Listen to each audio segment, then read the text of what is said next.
Bienvenido a Casa sobre la Roca, Iglesia Cristiana Integral. Queremos que conozcas a Jesús y que ese encuentro transforme tu vida por completo. Al concluir el 2019 con Clave de Re, en el 2020 te invitamos a 2020 Visión Integral. Hoy Dios tiene un mensaje especial para ti. Es tiempo de disponer tu corazón. Bienvenido. Amado Señor Dios, doy gracias. Gracias por esta tarde tan bella que nos da, Señor. Ese fondo de la transmisión de Nejib nos deja ver tu grandeza, Señor. Nos deja ver tu mano, Señor. Y hoy decimos gracias por tu misericordia, gracias por tu amor. Gracias, Dios, por regalarnos la posibilidad de llegar a cada hogar, Señor. Oramos por cada familia que hoy abre las puertas de su casa para escuchar y recibir esta transmisión, Señor. Oramos porque tu Espíritu, que es el mismo que habita en cada uno de nosotros, Señor, hable a cada uno de nuestros corazones. Creemos que el propósito de este tiempo se cumplirá, Señor. Creemos, Señor, que tu palabra es viva, es más cortante que cualquier espada y será tu palabra siempre, Señor. Esa brújula y ese punto de referencia para examinar nuestra vida, para aprender de ella y para ser instruidos. Te amamos, Jesús. Te amamos y damos gracias por esta nueva oportunidad que nos regalas como iglesia, que podamos seguir creciendo, Señor, y trabajando aún de la manera virtual, Señor, que podamos seguir haciendo iglesia. Te amamos, Jesús, y oramos en tu nombre. Amén y amén. Amén. Amén, mi hermano. Amén. No puedo dejar de decirlo, ese fondo que tienes está brutal. Sí. Es poder ver la ciudad bonita. Así es. Y pues por eso fue que en la oración inmediatamente lo vi y yo dije, Señor, gracias. Es bueno poderte tener luego de tantos días. Sé que has estado en mucha actividad laboral y pues bueno, hoy te tenemos. Y hoy tenemos un tema especial, ¿no? O sea, yo te decía, bueno, hermano, ¿qué es lo que el Señor tiene para todos nosotros? Estoy seguro que primero pasaste tú por allí, estoy seguro que primero el Señor habló a tu vida, ¿sí o no? Y así es. Momentos en manos del Señor para hablarnos. ¿Por qué lo llamaste nunca es tarde para regresar? Bueno, lo primero es decirles que realmente estoy contento de poder compartir con ustedes, de poder regresar. Estaba en un sitio en el cual la conectividad es baja o nula, ¿sí? A veces estaba escuchando la predicación y aparecía en el siguiente capítulo porque se perdía la conexión. No es fácil estar allí. La señal no era muy buena. Y bueno, pues extrañé mucho esto. Para aquellos que pueden disfrutarlo todos los días, ratificarles la invitación. No es para todo el mundo disponible eso. Yo estaba allá y no podía hacerlo. Así que usted que lo puede hacer, qué bueno que pueda sacar un tiempo, un espacio para conectarse con Dios y con sus hermanos en la fe y mantener ese vínculo con esta gran familia que somos nosotros, Casa sobre la Roca. Entonces, lo primero es, esto sucedió, yo estoy haciendo un trabajo hace 45 días, un trabajo que ha presupuestado para 30, y obviamente yo, mi esposa está embarazada, ustedes saben, ya está un poco cansada, semana casi 30, vamos cerca por ahí. Entonces las cosas con nuestros dos chiquitines existentes pues se dificultan más y obviamente ella reclamaba mi presencia. Por razones de la pandemia pues no es fácil salir de las zonas de trabajo en estos momentos porque las comunidades establecen ciertas condiciones para que eso sea. Y yo no podía salir fácilmente porque tenía que regresar y estar 14 días allí haciendo cuarentena nuevamente. Entonces yo le decía, ven negra, yo regreso el 1 de julio. Ella cumplió años el 1 de julio. No pude. Si yo me devolvía, tenía que quedarme allá. ¿Cuándo vienes? No, yo vengo el 5. Y todo esto era programado, planeado. Lo revisamos muy bien, las actividades por hacer. Después, bueno, el 5 estoy allá. Finalmente regresé el martes pasado. Fue una sensación bastante extraña para mí el pensar que cuando uno está encerrado tanto tiempo en su casa, pues tiene un anhelo de que pueda salir a hacer algo, poder salir a ejercer sus labores, y cuando estás tanto tiempo fuera de casa, con mayor pasión y con mayor intensidad anhelas regresar. Y yo decía, no caramba, dije como 4 veces que voy a regresar, pero nunca es tarde para llegar, para recuperar el tiempo perdido con mis hijos, con mi esposa. Y allí el Señor empezó a hablarme, a decirme, oye, hay gente que pone un punto de retorno a su vida o a su relación con Dios y dicen, ya no puedo, ya es demasiado tarde, ya mi vida se definió, ya soy quien soy, no tengo nada que hacer. Y el Señor hablaba claramente diciendo, no, nunca es tarde. nunca es tarde. Quizás piensas que has perdido la oportunidad, pero Dios siempre tiene una oportunidad para sus hijos. Y recordaba el pasaje o la historia de Joás. Joás es un personaje que yo conocí desde muy pequeño, porque mi mamá me llevó a una iglesia cristiana desde muy pequeño, y en la iglesia infantil de esta congregación nos enseñaban la historia del niño rey, de Joás, a quien después de ser salvado de la muerte que le quería proporcionar su abuela, o sea, su propia abuela quería matarlo, es protegido por un sacerdote y es nombrado rey a los 7 años. Y en el segundo libro de Reyes, en el 11:21, dice: Joás tenía 7 años cuando ascendió al trono. Ahí termina ese capítulo. Se pasa al capítulo 12 y dice: en el año 7º del reinado de Jehú, Joás comenzó a reinar y reinó en Jerusalén 40 años. Su madre era Sibia, oriunda de Berseba, y hay algo importante: Joás hizo durante toda su vida lo que agrada al Señor, pues siguió las enseñanzas del sacerdote Joyadá. Joyadá fue quien le salvó la vida, y hasta allí llegó la enseñanza en iglesia infantil. Más adelante empecé a estudiar la historia de Joás y a entender que el libro de Crónicas y de Reyes se convierten en libros paralelos, pues entregan información acerca de los mismos eventos en la misma época, y empecé a buscar la historia de Joás.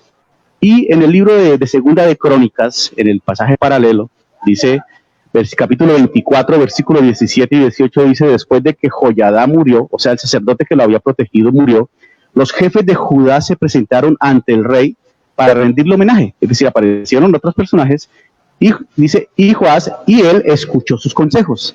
Abandonaron el templo del Señor, Dios de sus antepasados, y adoraron a las imágenes de Aserá y de los ídolos. Debido a este pecado, la ira de Dios cayó sobre Judá y Jerusalén. Y el cuestionamiento era cómo tenía una persona como Joás, que desde los 7 años estaba siendo instruido, su tutor era un sacerdote y estuvo siempre formado en los caminos del Señor. Es más, en el libro de Reyes dice que hizo lo que agradaba al Señor durante toda su vida. Sin embargo, al estudiar el pasaje paralelo, aparece esta pequeña anotación en su hoja de vida. Una vez muere Joyadá, sus oídos se abrieron a otros consejos y terminó alejándose de Dios. Y decía, pues aquí existe un problema de pérdida de rumbo. Y empecé a analizar muchas cosas que han pasado en mi vida, y creo estar seguro que en la vida de algunas de las personas que están viendo esta transmisión también. Y es que en ocasiones, cuando nos damos cuenta del lugar en el que estamos, cuando nos posicionamos y decimos estoy acá, reconocemos una diferencia entre lo que pensábamos que íbamos a estar haciendo o donde íbamos a estar y donde estamos. Esto en algún momento lo llamé las horas de espejo, porque una vez en el espejo empieza a mirarse y decir: oiga, ¿qué ha pasado? ¿Quién soy? Y en algún momento de mi vida me miré al espejo y dije: oiga, ¿y yo quién soy? ¿Soy un accidente de todas las decisiones que tomé, o soy el proyecto que algún día pensé iba a ser? Y empecé a confundirme al respecto, porque creo que en el libro de Proverbios 16:9 dice: el corazón del hombre traza su rumbo. Todos tenemos un rumbo trazado en nuestro corazón, todos anhelamos hacer algo. Le digo constantemente a los muchachos de la alabanza: deben tener un rumbo. Recuerdo que con uno de los pastores de nuestra iglesia, con el pastor Mario Santa, las reuniones con él en algunos momentos era: bueno, cuéntame, ¿dónde te ves en 5 años? Yo no sé si el pastor Jesús se acuerda, él le decía a uno: ¿dónde crees que vas a estar en 5 años? ¿Qué vas a estar haciendo? ¿Quién eres? ¿A qué te vas a dedicar? Y entonces empezamos a trazar un rumbo en nuestra vida. La siguiente frase del pastor Mario era: entonces hay que trabajar en camino a ese rumbo. O sea, si quieres ser el mejor músico, mejor guitarrista de Bucaramanga, tienes que ensayar, porque no puedes pretender ser el mejor músico y caminar hacia otro lado. Y creo que todos trazamos un rumbo. Sin embargo, en ocasiones ese rumbo empieza a girar, a perderse. Y salió este tema de nunca es tarde para regresar, porque hay cosas que nos van alejando. Por ejemplo, no rompemos con las viejas costumbres. Lo primero que tienes que hacer es romper. Si decides mantener tu rumbo, es romper con las viejas costumbres. Y acá, en el libro de Reyes, Segunda de Reyes 12:3, dice: sin embargo, no se quitaron los altares paganos. Estamos hablando del libro de Reyes, en el cual se dice que él hizo siempre lo que agrada a Dios. Dice en el segundo libro de Reyes, capítulo 12, en el versículo seguido al que leímos al inicio, dice: sin embargo, no se quitaron los altares paganos, sino que el pueblo siguió ofreciendo sacrificios y quemando incienso en ellos. Es decir, Joás había sido formado en un camino diferente por su tutor Joyadá. Él, durante su reinado, se reconstruye el templo, pero sin embargo, no se quitaron los altares paganos. Y hay que tener cuidado con los sin embargos que dejamos en nuestra vida. Tenemos un proyecto de la mano de Dios y sin embargo empezamos a tolerar cosas que van a empezar a desviar ese foco que tenemos. Quizás Joás dijo, oiga, yo no quiero ser tampoco tan fanático, que no me van a llamar que como así, el quitaltares, bueno, lo que sea. Hay que estar bien con todo el mundo, hay que ser polite, hay que mantener al pueblo unido. Entonces, pues vamos a dejar los altares. Y creo que algunos, cuando decidimos caminar hacia ese rumbo, nos hemos permitido dejar ciertas cosas que empiezan a alejarnos. ¿Sí? Es otra cosa que nos termina alejando es descuidarnos de las pequeñas desviaciones. Mire, en esta oportunidad estaba haciendo un trabajo en el cual la precisión era muy importante. Había una comisión topográfica que nos estaba respaldando y en el punto inicial de la obra, que no era una obra grande, eran solamente 17 metros, así, es muy pequeña, ¿verdad?, la obra. El topógrafo se equivocó en menos de 1 grado. La verdad, para aquellos que conocen de las mediciones de ángulos, se equivocó en 24 minutos. O sea, muy pequeña la desviación, era casi la que necesitábamos. Pero al final de la obra, la desviación nos dio bastante grande. Y creo que algunos de nosotros descuidamos esas pequeñas desviaciones y empezamos a tolerar, bueno, pero es casi lo que necesito. Y quiero invitarles a que hoy miren ese tipo de permisos que nos damos a futuro.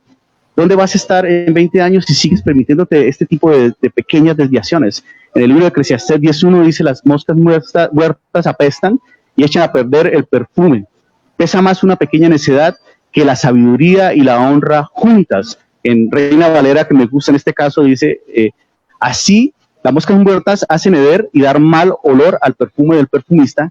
Así una pequeña locura al que es estimado como sabio y honorable. Y creo que a veces nos remitimos esas pequeñas locuras que decimos son casi aceptadas dentro de los principios cristianos, y este tipo de pequeñas locuras trae consecuencias en nuestra vida, grandes desviaciones. Y creo que aquellos que lo hemos percibido podemos mirar hacia atrás y decimos, y pensar hacia atrás es muy inteligentemente, es muy fácil decir, pero si hubiese tomado esa decisión no habría pasado lo que estoy viviendo ahora. Sin embargo, no descuide, por favor, esas pequeñas desviaciones. Manténgase siempre mirando el eje. Recuerdo que con Closito hemos hablado de la curva larga, ¿te acuerdas? La curva larga, esa curva que tú empiezas a tomar y que tú crees que sigues en el camino, pero con el paso del tiempo te das cuenta que te has desviado completamente. Cuando tú hablas de esas pequeñas desviaciones, trae a mi memoria eso, esa curva larga donde a veces llega a ser hasta muy sutil. Tú dices, pero no tiene nada de malo, pero venga, tampoco, y lo acabas de decir, pero tampoco vamos a ser fanáticos, no vamos a exagerar tanto, no vamos a ser legalistas, y entonces empiezan a permitir cosas, y permites cosas, y permites cosas. Así es, y no te das cuenta. Estás alejado. No te das cuenta. Con la oportunidad tuvimos la posibilidad de hacer un viaje con mi esposa. Viajamos de New Jersey a Buffalo, fuimos manejando. Y yo la verdad percibí que iba por una autopista de 4 carriles y nunca sentí que estuviese subiendo ni bajando. Más adelante cuando llegué, pues mira, esto es plano, esto es plano. No, había muchas subidas y muchas bajadas que van con pequeñas desviaciones. Entonces esas pequeñas desviaciones hacen que pierdas el foco, ¿sí? Que pierdas el foco que tienes que llegar y terminas desviándote. Y cuando te das cuenta estás muy lejos de aquel proyecto que tenías de la mano del Señor. Entonces, recuerde, primero hay que romper las viejas costumbres, porque las viejas costumbres, y eso en construcción uno lo ve mucho, el maestro dice, así se ha hecho siempre, y en ocasiones somos resistentes al cambio, y decimos, es que así se ha hecho hasta ahora, y quizás Dios está tratando de hacer algo nuevo, y estamos nosotros con las manos aferradas a algo que creemos ha estado bien por muchos años, y no soltamos nuestras manos para recibir lo que Dios tiene para darnos, algo nuevo para nuestras vidas. Segundo, esas pequeñas desviaciones que nos van sacando. Y tercero, mejore su comunicación con Dios. En 2 Crónicas 24, 1 al 3, dice, Joás tenía 7 años cuando ascendió al trono y reinó en Jerusalén 40 años. Su madre era Sibia o de Berseba. Mientras el sacerdote Joiada vivió, Joás hizo lo que agradaba al Señor. Entonces, Joás nunca entabló una buena comunicación con Dios. Dependía de su mentor, dependía del sacerdote. Y algunos de nosotros hemos empezado a perder esa comunicación con Dios, dependemos de lo que otras personas nos cuentan de él, de lo que podemos conocer de él a través de otras personas, de predicaciones. No digo que las predicaciones sean malas, por el contrario, pero una predicación no puede reemplazar es lo que vas a experimentar cuando vas delante del Señor y empiezas a escuchar su voz y empiezas a saber que es Dios quien te está hablando directamente. En el libro de Job dice, Dios nos habla una y otra vez, aunque no lo percibamos. Puede ser que tú no lo hagas, y en las clases de principios de la predicación es muy, muy común que la gente pregunte, que los estudiantes pregunten, ¿y cómo sé si es el tema que Dios tiene para su iglesia? Le dije, bueno, Dios podría hablar en una zarza, pero también hay mucha paz en nuestro corazón. O sea, vas a poder identificar, como dice el libro de Juan, vas a poder entender que se trata de la voz de tu pastor que te dice, es eso. Entonces, aunque no podamos percibirlo, Dios está hablando, habla a través de su palabra, habla a través de las predicaciones, obviamente, habla a través de un consejo sabio. Obviamente el consejo depende mucho de dónde vas a pedir consejo. En el libro de Proverbios 11, de 14 dice, sin dirección la nación fracasa, el éxito depende de muchos consejeros, ¿sí? Y ante todo de la guía del Espíritu Santo. En el libro de Romanos 8, 26, 27 dice, asimismo en nuestra debilidad el Espíritu acude a ayudarnos. No sabemos qué pedir, pero el Espíritu mismo intercede por nosotros con gemidos que no pueden expresarse con palabras. Y Dios, que examina los corazones, sabe cuál es la intención del Espíritu, porque el Espíritu intercede por los creyentes conforme a la voluntad de Dios. Y en muchas oportunidades nos privamos de saber lo que el Espíritu Santo, lo que Dios quiere decirnos. Estamos tan ocupados tratando de hablar, tratando de entender lo que está pasando en nuestra vida, que obviamos quedarnos por un tiempo callados. Solamente escuchar, solamente tratar de entender lo que Dios quiere decirnos a nuestro corazón. Pero es importantísimo que aprendas a mejorar esa comunicación con Dios. Porque ¿Sabes qué nos ha enseñado la pandemia, Nayib? La pandemia nos ha enseñado que para escuchar a Dios tienes que detenerte, tienes que hacer un alto. Sí, uno a veces dice, la gente anda en muchos afanes, ¿sí? Tengo esto, tengo aquello, el trabajo, los niños, la responsabilidad, el servicio, la iglesia, y entonces haces muchas cosas para Dios y pensamos en el siervo. Tú y yo sabemos, hemos servido durante muchísimos años de nuestra vida. Tú puedes llegar a convertir tu servicio en el fin, y no es el fin, ¿sí? Entonces tú puedes estar haciendo muchas cosas para Dios, pero estás olvidando lo más importante, ese tiempo que debes compartir con el Señor. Y ese afán hace que la gente descuide lo que tiene que ser más importante. Cuando el Señor Jesús dice, busquen primeramente el reino de Dios. Así es. Uno dice, la pandemia nos enseñó a eso. Nos dijeron, quédense quietos. Ok. Así Cristianismo es relación. Exacto. Quédese quieto. Cristianismo es relación. ¿Quieres ser un buen cristiano? Tienes que tener una relación vital con el Señor. No es que tengas que tener la Biblia todo el tiempo, pero la Biblia estará en tu mente todo el tiempo, porque el Espíritu Santo estará constantemente diciéndote, eso es lo que dice la palabra de Dios, eso está mal, está bien, corre, huye. Hay tantos mensajes que Dios está comunicando a sus hijos. Por eso mencionamos el pasaje de Job. Nos aterraríamos de todo lo que el Señor ha intentado prevenirnos y nosotros hemos pasado por encima. Cuando estemos allá en el tribunal de Cristo, seguramente nos dirá, ¿te acuerdas aquella vez que la embarraste? Quiero mostrarte todos los avisos que te envié. Para, vas mal, vas desviado, vas mal. Y no hiciste caso a ninguno de esos. Pero hay que mejorar la comunicación. Y hay algo que yo he llamado en mis obras el síndrome del maestro.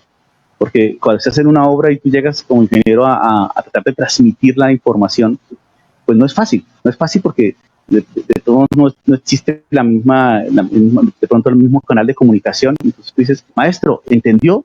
Y él dice, sí, entendí. Y llegas al otro día y está hecho de otra manera, ¿sí? Y creo que nosotros en nuestro corazón a veces albergamos un pequeño maestro y decimos, sí, entendí, Señor, así es, y terminamos haciendo cosas que no son, porque no dejamos que el Espíritu Santo traiga ese mensaje claro a cada uno de nosotros. Y tratamos de dar por sentado que ya entendimos lo que el Señor quiere decir. Y la Biblia dice que el Espíritu Santo intercede de acuerdo a la voluntad de Dios para cada uno de nosotros. Y algunos preguntamos, Señor, ¿cuál será tu voluntad? Pero nunca le dejamos hablar. Señor, ¿qué es lo que tú quieres enseñarme a través de esta pandemia que estamos viviendo, esta situación? No lo dejamos que él hable. Entonces, seguramente, si de pronto callamos, si de pronto nos tomamos un tiempo para que el Señor ponga las cosas en claro, para que Él pueda encontrar esa forma de comunicarse con nosotros, porque a veces como esos maestros, pues no entendemos lo que nos dice, quizás Dios esté diciendo, pero es clarísimo lo que te estoy diciendo. Y creo que esto es un tema fuerte. Ahora, otra cosa que analizaba al respecto es, debemos permitir que la presencia de Dios se establezca en nuestra vida. Y Joás es quien repara el templo. Dice, y en 2 de Crónicas 24, donde está este pasaje de la reconstrucción, se dice que todos los días mientras Joiada vivió, se ofrecieron holocaustos en el templo. O sea, mientras estuvo este mentor, siempre hubo ese establecimiento de la presencia de Dios en medio del pueblo, porque recuerden que en ese momento la presencia de Dios estaba en el templo, en el arca. Estaba allí. Ahora, como lo hemos visto en el libro de Corintios, de 1 Corintios 3:16, nosotros somos templo. Pero tienes que dejar que esa presencia se establezca. Tienes que saber que tu naturalidad es ser cristiano, es ser un hijo de Dios. O sea, que ser un hijo de Dios no es estar sufriendo para no pecar. Y yo lo he mencionado en varias predicaciones. Yo nunca he visto a un árbol de guayaba diciendo, por favor, que esta sí sea una guayaba, que no me salga una pera, porque nació para dar guayabas. Uh-huh. Y como hijos de Dios hemos sido diseñados para dar fruto del Espíritu Santo. Sí, así claro. Que como hijos de Dios no deberíamos estar sufriendo, Señor, que no se me salga, Señor, que no se me salga, porque tenemos una ciudadanía clara que debe establecerse en nuestro corazón. Entonces, si no queremos desviarnos, tenemos que mantenernos conscientes de nuestra identidad en Cristo y de cuál es el resultado de esa identidad. Porque en el caso de Joás, si usted lo verifica más adelante, en el capítulo 24 de 2 de Crónicas, dice, después de que Joiada murió, los jefes de Judá se presentaron ante el rey para rendirle homenaje y él escuchó sus consejos. Abandonaron el templo del Señor, Dios de sus antepasados. O sea, dejaron de que esa presencia de Dios, recuerden, templo, presencia en ese momento, y empezaron a adorar imágenes de Aserá y otros ídolos. Debido a este pecado, la ira de Dios cayó sobre Judá y Jerusalén. El Señor les envió profetas para que los exhortaran a volver a Él, pero no le hicieron caso. Voy a repetir esa parte. El Señor les envió profetas para que los exhortaran a volver a Él, pero no les hicieron caso. El Espíritu de Dios vino sobre Zacarías, hijo del sacerdote Joiada, y este presentándose ante el pueblo declaró, así dice Dios el Señor, ¿por qué desobedecen mis mandamientos? De ese modo no prosperarán. Como me han abandonado, yo también los abandonaré. Y podemos notar que cuando no permitimos esa presencia de Dios permanente en nuestra vida, porque somos cristianos que pecan, no cristianos que están luchando por hacer algo bueno, nuestra esencia, nuestra naturalidad es hacer las cosas como ese fruto de la presencia del Espíritu Santo en nuestra vida. Y creo que muchos nos confundimos en esto y pensamos que estamos luchando porque se vean cosas buenas en nuestra vida, y si permites que la presencia de Dios se establezca en tu vida, seguramente los frutos van a llegar, y si no lo hacemos, pues empezamos a perder las oportunidades. Y aquí quiero para ir cerrando ya esta parte, es aprovechar las oportunidades que Dios brinda, porque seguramente Dios las brinda. Durante estos días que estoy viajando, recibí la llamada de una persona a la cual he estado tratando de consejería. Me dijo, ¿sabes qué? Yo llegué a mi límite. Yo ya no sé qué hacer. Ya encontré el punto de no retorno. Ya había salido de su casa con el ánimo de abandonar su hogar porque no había razón. Y empezamos a charlar y básicamente a dejarlo hablar, a expresarse, a encontrar razón en lo que estaba pasando. Porque en ocasiones con las circunstancias bloqueamos nuestro razonamiento y no nos damos cuenta que Dios siempre ofrece oportunidades. Mire, como en el caso de Sansón, la Biblia dice que después de que él fue mutilado y sacaron sus ojos, dice que inmediatamente su cabello empezó a crecer. Dice, entonces Sansón oró al Señor, oh soberano Señor, Jueces 16:28, estoy leyendo, acuérdate de mí, oh Dios, te ruego que me fortalezcas solo una vez más y déjame de una vez por todas vengarme de los filisteos por haberme sacado los ojos. Luego Sansón palpó las dos columnas centrales que sostenían el templo y se apoyó contra ellas. La mano derecha sobre una, la izquierda sobre otra, y bueno, ahí ya sabemos qué pasó. Pero en el versículo 22 de ese mismo capítulo dice, apenas le cortaron el cabello, empezó a crecerle de nuevo. O sea, Dios es un Dios de oportunidades. Misericordia. Dios, a pesar de tu error, a pesar de tu pecado, cometiste algo tan grave que te avergüenzas incluso de llegar delante de Dios, te da pena presentarte delante de Dios, a reconocer lo que has hecho. Yo quiero decirte que apenas cometiste ese error, ya Dios empezó a darte una nueva oportunidad. Y tienes que entenderlo, tienes que verla y tienes que aprovecharla, porque Dios no es un Dios que se desquita, y está el ejemplo de Pedro.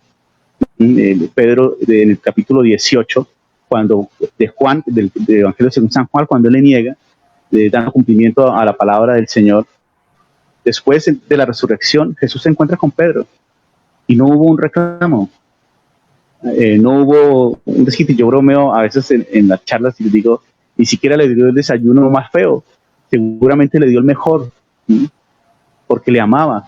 Y quiero que sepas que Dios te ama, y puede que hayas cometido el error más grande que te puedas haber imaginado, que tú estés en este momento diciendo, no tengo ni idea cómo me metí en esta trampa, en este rollo, en este laberinto.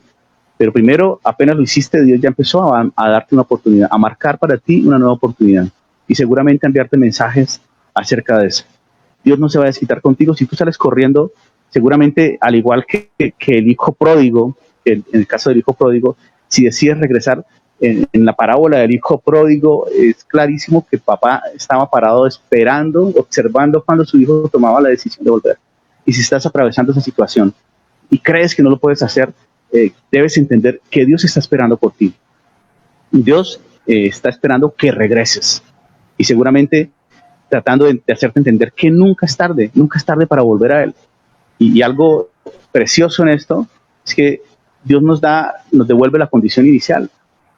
En esta parábola del hijo pródigo, cuando el hijo recapacita y regresa, en el versículo 17 dice, por fin recapacitó y se dijo, ¿cuántos jornaleros de mi padre tienen comida de sobra? Y regresa donde su papá.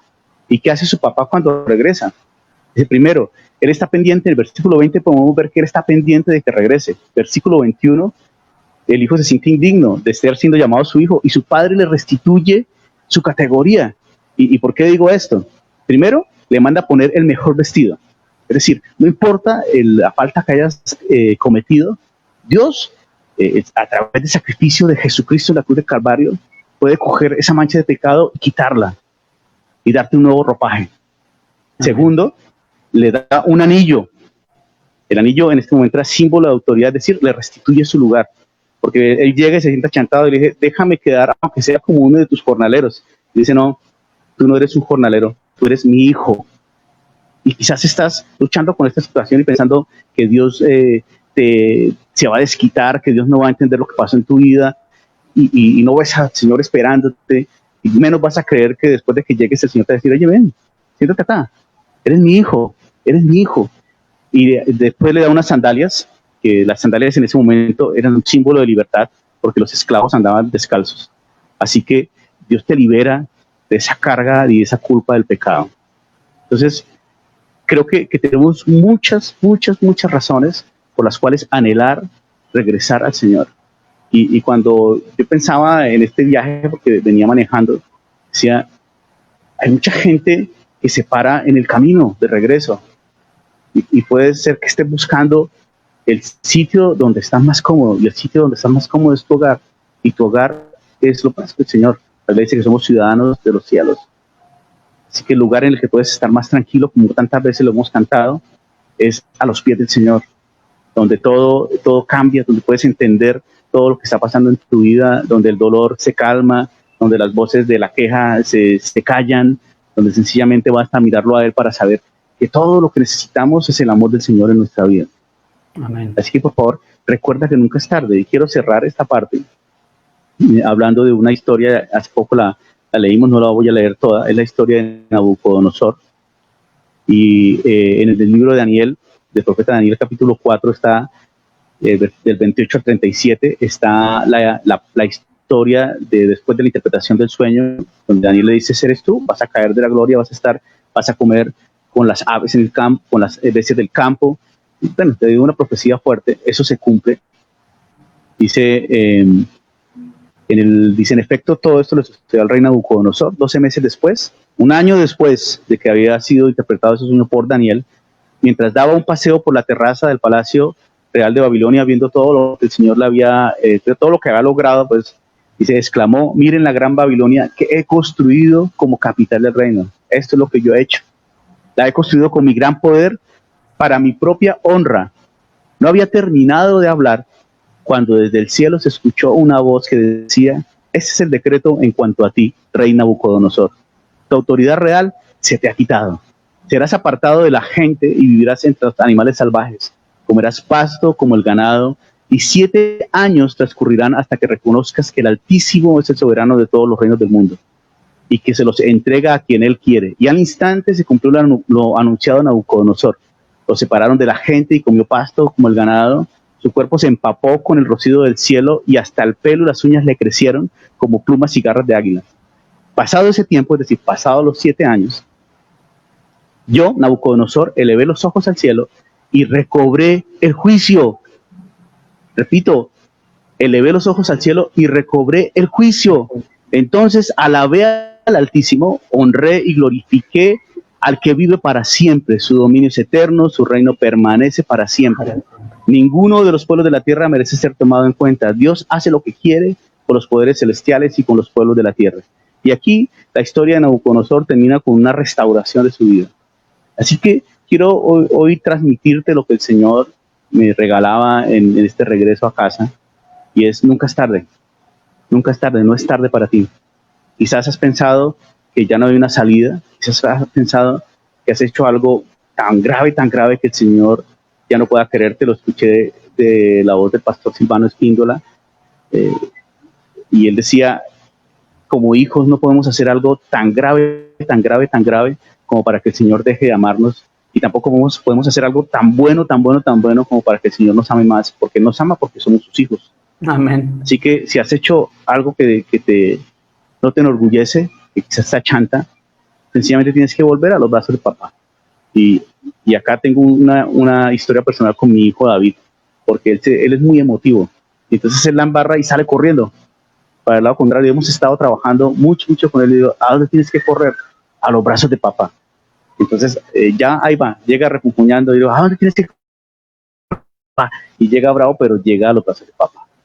Y fíjate que, perdóname, te interrumpo, uno piensa en el hijo pródigo. Ahorita citabas esa historia, y uno se da cuenta cómo él, estando obviamente en el peor momento, en donde ha caído, creo que a lo más hondo, dice la palabra que el hijo pródigo recapacitó, ¿cierto? Recapacitó y pensó y dijo: tengo que regresar a la casa de mi padre.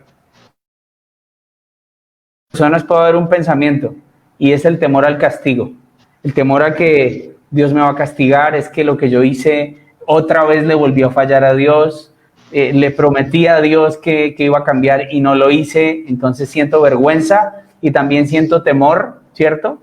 Y hay personas que dicen: yo no me acerco precisamente por eso, ¿sí?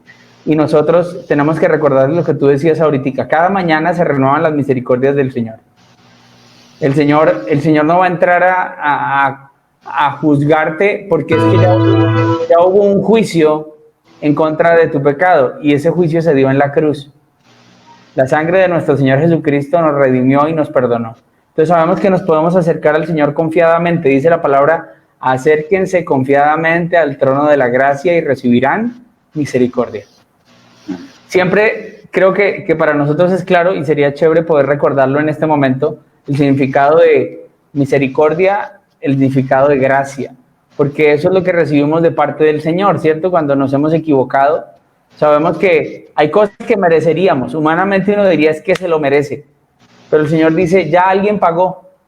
Nuestro Señor Jesucristo pagó en la cruz, y entonces viene el regalo de la gracia, eso que no merezco, pero que Dios me dice: ahora eres mi hijo y recíbelo. Y entonces yo digo: Señor, gracias. Y cuando tú regresas a los brazos del Señor, fíjate la actitud que tiene el chiquitico, David. Él sale corriendo porque tiene temor a qué me va a decir el castigo. Él coge para otro lado. Y el mejor lugar, aun cuando nos hayamos equivocado, es delante del Señor, rendirnos ante Él y decirle: Señor, somos de barro y te necesitamos. Cuando tú tienes que regresar a los pies del Señor, tienes que dejar tu orgullo al lado y tienes que reconocer y tienes que decir: me equivoqué, tal vez otra vez me equivoqué, pero no importa. Viene a mi memoria que en el Señor se renuevan sus misericordias y por eso me acerco y pido perdón y el Señor me dice, te perdono porque te amo. Claro, así es.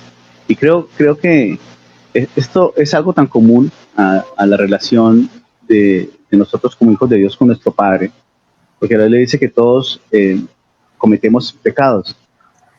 Ya no te sientas tan exclusivo cuando dices ese pecado, porque creo que todos lo hemos hecho. Y entre más te demores en correr a los brazos de la persona que más te ama, pues más va a ser tu sufrimiento. Y no podemos ver al Señor como ese juez que está esperando para castigarnos en estos momentos. Y tenemos que verlo como ese padre que se preocupa porque su hijo está tomando decisiones erradas. Y los que tenemos hijos y hemos visto cómo en ocasiones toman decisiones erradas y eso cuesta, podemos entender lo que el Señor quizás está sintiendo cuando ve a sus hijos tomar esas decisiones y alejarse de aquellas cosas que son correctas para ellos. Entonces hay que volver y hay que tener un corazón. Cuando entendemos lo que el Señor ha hecho, ese corazón lleno de gratitud se convierte en un ancla para mantenernos cerca del Señor y con la posibilidad de regresar a través del arrepentimiento siempre a sus brazos. Porque hemos vuelto la palabra gracias tan de muletilla. Gracias. Pero cuando realmente alguien hace algo que no mereces, cuando realmente alguien te da algo que no te esperabas, que no sé si a ustedes les ha pasado, pero en ocasiones somos sorprendidos por lo que Dios hace a través de las personas que nos rodean. Y la gente te entrega algo y tú quedas, wow, y quedas totalmente asombrado por lo que pasó. ¿Por qué? Porque no lo merecías, porque es demasiado costoso para ti, porque nunca pensaste que lo ibas a tener.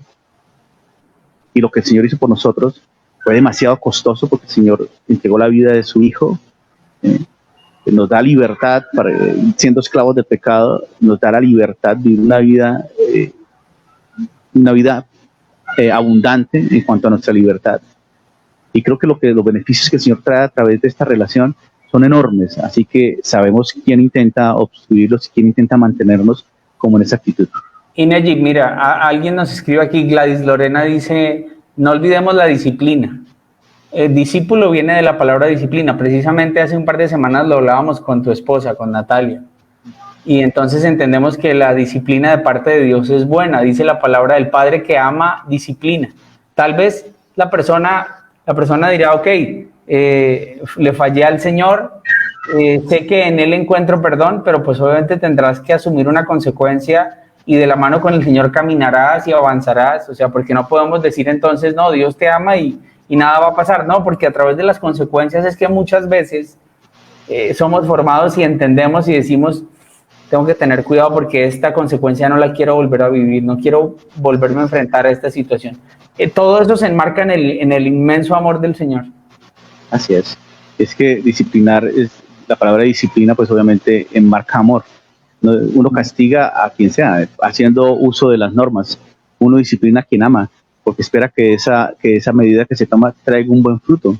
Nosotros disciplinamos a nuestros hijos, esperamos que a futuro ellos no tengan que enfrentar mayores problemas. Dios nos disciplina porque espera que a futuro podamos evitarnos grandes problemas. Entonces la disciplina es una muestra del amor del Señor. Eso significa que le importamos bastante. Amén. Entonces creo que en conclusión el llamado es a tomar decisiones, ¿no? Sí, el llamado es a tomar decisiones. Mire que yo ante eso tengo unos datos, porque la gente tendemos a procrastinar, ¿cierto? A posponer. Sí, apenas pase la pandemia, ahorita todo está quieto, nadie se mueve, van a volver a cerrar, cuarentena total, no está pasando nada. Y leía por allí que cuando tú te sientas en la playa, te recuestas en una silla de esas de asolearte y miras para arriba y dices, qué tranquilidad, qué quietud. Resulta que a tu alrededor todo se está moviendo. Por ejemplo, la velocidad del giro de la Tierra sobre el Ecuador es 1.600 kilómetros por hora. Aquellos amantes de la velocidad que van a 200, yo creo que ya sienten una adrenalina enorme. Y resulta que todos estamos dando vueltas alrededor del Ecuador a 1.600 kilómetros por hora. La Tierra gira alrededor del Sol a 107.000 kilómetros por hora. Y el sistema solar en sí se está moviendo a 788.000 kilómetros por hora. Tú puedes pensar que que todo está en un estado en un status quo, que todo está tranquilo, que puedes hacerlo después, pero es importante que tomes decisiones, porque si haces un análisis y te tomas un tiempo para verte frente al espejo, para tratar de encontrar aquellas cosas que que están desfasadas en cuanto a lo que tú pensabas que ibas a tener en tu vida, tienes que empezar a analizarlo. Tienes que empezar a analizarlo y tienes que tomar decisiones rápidas, porque nunca es tarde para regresar. Amén. Amén, amén, Neji. ¿Qué te parece si cerramos con una alabanza, por favor? Así es. Yo les comentaba hace un poco que hay esa calidez que tiene el Señor, es tan atrayente que muchos de nosotros, a pesar de que estamos alejados por años, yo tuve en algún momento de mi vida, tomé una decisión de alejarme del Señor, y a pesar de que estaba muy, muy lejos de lo que creo que el Señor tenía planeado para mí, podía sentir allá a lo lejos ese calor atrayente que es la presencia del Señor. Podía saber que había algo bueno allí en el horizonte, podía saber que quizás si yo tomaba la decisión, quizás si yo decidía en ese momento girar mi rumbo, bajar las manos, soltar las armas, soltar los argumentos, dejar de tratar de entender tantas cosas que estaban pasando en mi vida, y sencillamente le decía: Señor, aquí estoy. No tengo ni idea cómo llegué a esta situación, y mucho menos tengo idea de cómo voy a salir de ella. Eso pasó en mi vida, y en ese momento, cuando yo solté todo, dije: Señor, realmente no sé qué hacer. Apareció la mano del Señor sosteniéndome cuando se quebró el corazón, cuando entré en razón, cuando recobré el juicio, como dice la palabra de Dios acerca de Nabucodonosor. Pude ver la mano de Dios, que siempre había estado allí, quizás por las circunstancias, primero por tratar de creer que todo lo que pasa en nuestra vida es por nuestro mérito, y que tratar de pensar que lo logramos porque somos merecedores de ello, y desconocemos lo que el Señor nos da, nos regala, que todo lo que tenemos es porque el Señor en su misericordia abundantemente nos da. Empecé a soltar y sencillamente pude soltar a los brazos del Señor. ¿Fue fácil? No fue fácil. ¿Fue agradable? Sí, fue agradable. Saber que sin importar dónde te encuentres hoy, sin importar qué tan lejos estés de lo que pensaste iba a ser tu vida, de la mano del Señor, siempre allá a lo lejos, quizás como cuando empezamos la transmisión, hay una calidez que es el amor del Señor, quien sigue esperando por ti, quien sigue esperando que tomes decisiones, quien sigue esperando que des pasos de arrepentimiento y de reconciliación con Él. A tus pies arde mi corazón, a tus pies es el lugar de mi seguridad, donde nadie me puede señalar. Me perdonaste, me acercaste a tu presencia, me levantaste y me postro a adorarte. No hay lugar más alto, más grande que estar a tus pies, estar a tus pies. No hay lugar más alto, más grande que estar a tus pies, estar a tus pies. Y aquí permaneceré, postrado a tus pies. Y aquí permaneceré, a los pies de Cristo.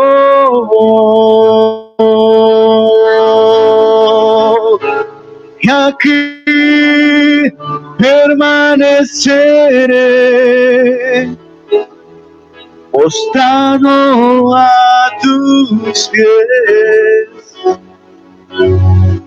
y aquí permaneceré a los